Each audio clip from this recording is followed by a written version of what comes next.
Good morning, everyone. Thank you so much for letting me take the next 10 minutes of our team meeting to talk about our social media strategic plan for the year for Plumeria Public Library. Let's get started. So a quick look at our agenda. We're going to be taking a look at community demographics. What is Pinterest and why are we interested in using it for our library? What are our goals and implementation strategy?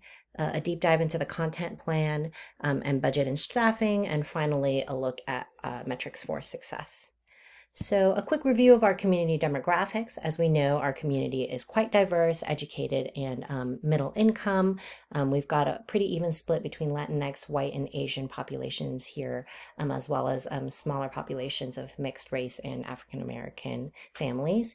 Our community is also middle income at about 94,000, which is 10,000 above the county average. And finally, our community is relatively educated, with half of households having a bachelor's degree or higher. But what really sets us apart is our children's services and our family engagement. So we've got about 5 schools in the area, right, ranging from preschools, elementary, middle, and high, all in a 1-mile radius, which is walking distance.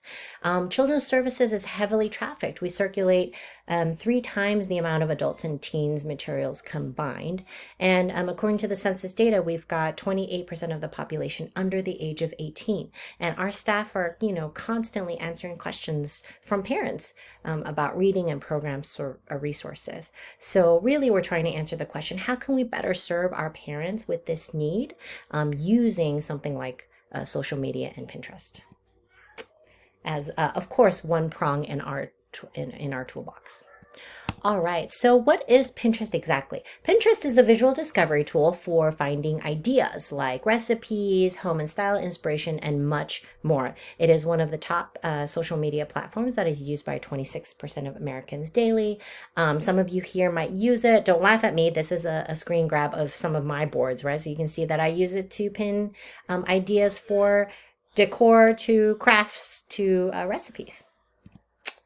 And how does it work? So for those of you who don't know, there are 4 main ways to use Pinterest. One is you can pin an idea, and basically you can, save an image that is very easily clickable into a link to a website for more information. And this is a really key differentiator for Pinterest from an Instagram or Facebook, because those platforms don't always easily link out, but Pinterest is designed to not only save an image, but a link to more information. And since we host a lot of information on our website, this is really good news for us. 2, you can use it to explore. So you can search, pin, and follow interesting content based on your interests and your hobbies. 3, you can create a board to actually organize that content for the hobbies and interests. It's all in one neat place. And the 4th thing you can do is share. So you can share pins, you can chat with friends and makers on Pinterest and kind of create a lively community around those things that you're interested in. Here are a couple of examples of profiles from organizations and users of interest. So, this is a really popular profile that pins projects, STEAM projects and activities to spark creativity in kids. They also pin products on their profile. Here's a children's library lady. She does a lot of book lists geared towards specific topics like caring and thoughtful attitudes, for example. We get a lot of questions about what can I do with my kids? It's summer or it's weekend. I don't know what to do with them. Here are a couple of sample lists about things you can do in LA with your kids. And then here's a sample pin from Bluffton Public Library, which is promoting their pre-K reading program and a completion party that they're going to host at their branch. Really cool. So who's on Pinterest? You can see that it is pretty heavily female. 76% of the user profile is female and 8 out of 10 moms. Also, millennials are the fastest growing age group on Pinterest. Even though they make up 34% of the user demographics, they are the fastest growing year over year. But males are also the fastest growing at 40%. And finally, you can take a look at the household information. 60% of households on Pinterest have children under the age of 5, and 45% of households have an income over $100,000. So that's why a lot of businesses are also on Pinterest, but you can see the alignment between our community demographics and the demographics of Pinterest users here. All right, so what are our goals for implementing Pinterest? Why choose Pinterest out of the many platforms that are out there? First of all, we just stated that there's an overlap between the users that are on Pinterest and with our community demographics. Our goals for the project are to, 1, increase access to children's literacy and parent resources. 2, we really want to drive family program attendance. Our branch is finally open again post-COVID, and we've seen a real dive in the number of folks who are coming into the branch and attending programs. So we really want to increase that. 3, we want to engage parents in conversation, right? This is just another avenue for us to talk with our parents and find out what resources they need and what is meeting their needs.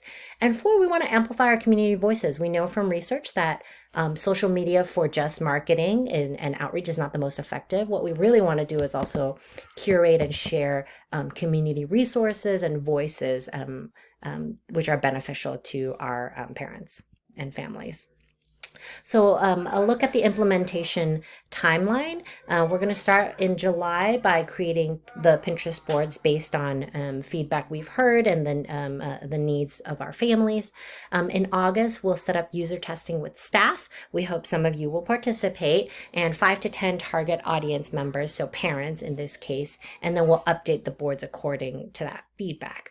In early September, we're going to create the marketing collateral in time for a mid-September launch. And that's going to time really well with the start of school and what we guess will be an increased traffic in the branch at that time. We're going to take the next couple months after that to implement and take a look at the data and then in time for a January evaluation of progress, a data share out, and training for other staff who might be interested in Pinterest for their departments. So marketing Pinterest.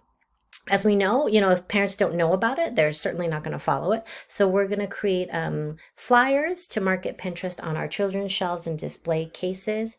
We're going to create a slideshow screen, a did you know image, did you know we have Pinterest image to add to our screen projector, which is above account services. And then finally, we're going to create a raffle for parents who, if they follow the Pinterest account and show our staff, they will be entered into a raffle for a local business gift card. All right, what are we going to pin? What are we going to create and as resources for our parents? There are 4 key areas that are going to guide our content creation. 1 is recommended reading by grade level, read-alikes for popular series such as Wings of Fire, as you can see here, new books and special topics, etc. The second is we're going to create resource boards for free and at-cost community activities for children's education and recreation. Third is parenting tips and resources by age group and topic. And then the fourth, of course, is library children's programming to promote and hopefully drive up attendance. The capacity we're going to need to implement Pinterest is, we've seen from the data that most Pinterest users are on the platform about once a week. They're not really heavy daily users like those for Instagram or Facebook. So we're going to post new content once a week. We're going to check the platform 3 times a week to answer comments and update it. And then we're going to time, the time needed to plan this content, post, and answer comments is going to come in, we estimate, at about 3 hours a week. Here's a sneak peek at some of the lists that we're already thinking of creating for our profile on our account. All right, budget and staffing. You know what? Super amazing. Pinterest, like many platforms, even the Pinterest for Business account is free, and so are the analytics. So we're going to be able to use all of that free of charge, except for staff time, which is our most valuable resource, as you know, and that is going to come in, we estimate, at about 3 hours a week from our team. And who is that team exactly? Well, the social media team is composed of Helen and Danae. Helen is the children's librarian. She's going to be co-creating the content. She's going to be doing the final approval and edits and update and respond when Danae is not present. And she's also going to be training staff. Danae is our wonderful library assistant. She's going to be co-creating the content along with Helen and be the primary person to update and respond on the platform. All right. So now let's take a look at what metrics we're going to use to evaluate and measure success. Here are a couple of the key performance indicators. One is to increase our followers by 10% each month. This allows us, enough time, but also a quick turnaround to see what's working, what's not. Two, increase engagement, saves, link clicks, and close-ups by 10% each month. Close-ups means if you click on the image and there's a close-up that pops up of the pin, which is deeper engagement than just scrolling, right? Link clicks is actually clicking on the link to the outside website. That's the second level of engagement. And then the third is to save, right? Saving it to your own board indicates, wow, I really like this and I want to save this to look again in the future. So those are the levels of engagements that we will be measuring. Third is to increase program attendance at our branch of children's programming by 15% compared to last fiscal year.